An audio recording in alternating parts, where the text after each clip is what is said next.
আসসালামু আলাইকুম। আপনার কি বিশ্বাস হয় যে প্রবাসীরা এই সিটের নিচে পর্যন্ত ঘুমায়? এটাই বাস্তব। প্রবাসীরা এই সিটের নিচে পর্যন্ত বিদেশে এসে ঘুমান লাগে।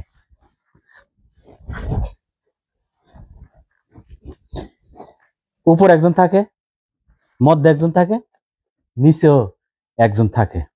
আর এটা শুধু একমাত্র প্রবাসীর দ্বারাই সম্ভব। যারা সংযুক্ত আরব আমিরাতের আবুধাবিতে আছেন, সবাই মুসাফা চিনেন। মুসাফা 37 নাম্বার, 11 নাম্বার, 17 নাম্বার, ওইখানে গেলে আপনি অ্যাভেলেবেল দেখতে পারবেন যে একটা রুমের মধ্যে উপর একজন থাকতেছে এক সিটে, মধ্যে একজন থাকতেছে, নিচে একজন থাকতেছে। আমি তো দেখে অবাক।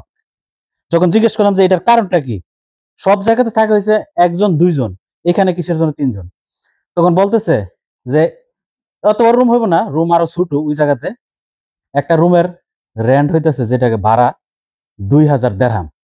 তো 10 জন লোক যদি এখানে থাকতে যায়, তাহলে সবাইকে 200 করে দেখে দিতে হইব 200 দিরহাম। আর যদি 15 জন নিয়ে থাকি, তাহলে আমাদেরকে 200 দিরহাম দিতে হইতেছে না, এর চাই তো কম দেওয়া লাগতেছে। শুধু একমাত্র টাকা বাঁচানোর জন্য প্রবাসীরা কত কষ্ট করে থাকে, এটা একমাত্র বিদেশে আসলে দেখা যায়। আরেকটা কথা বলে রাখি, যারা কোম্পানিতে থাকে সংযুক্ত আরব আমিরাতে, তারা কখনো একই সিটে তিনজন থাকে না, দুইজন দুইজন থাকে। শুধু একমাত্র কারা থাকে, যারা নিজের পকেটের টাকা দিয়া রুম ভাড়া করে থাকে, শুধু তারাই একজন দুইজন তিনজন থাকে। আবুধাবি সিটি তো অ্যাভেলেবেল, এটা দেখা যায়। প্রবাসীর পরিবার, আপনার পরিবারের যে বিদেশে থাকে, ভিডিওটা থেকে দেখে নেন আপনার ঘরের প্রবাসীরা কোথায় থাকে, কোথায় থাকে এত কষ্ট করে টাকা পয়সা উপার্জন করে।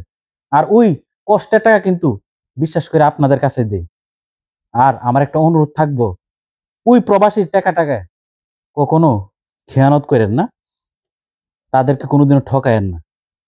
কারণ আমরা যারা প্রবাসে থাকি, অনেক কষ্টের বিনিময়ে টাকা পয়সা উপার্জন করি।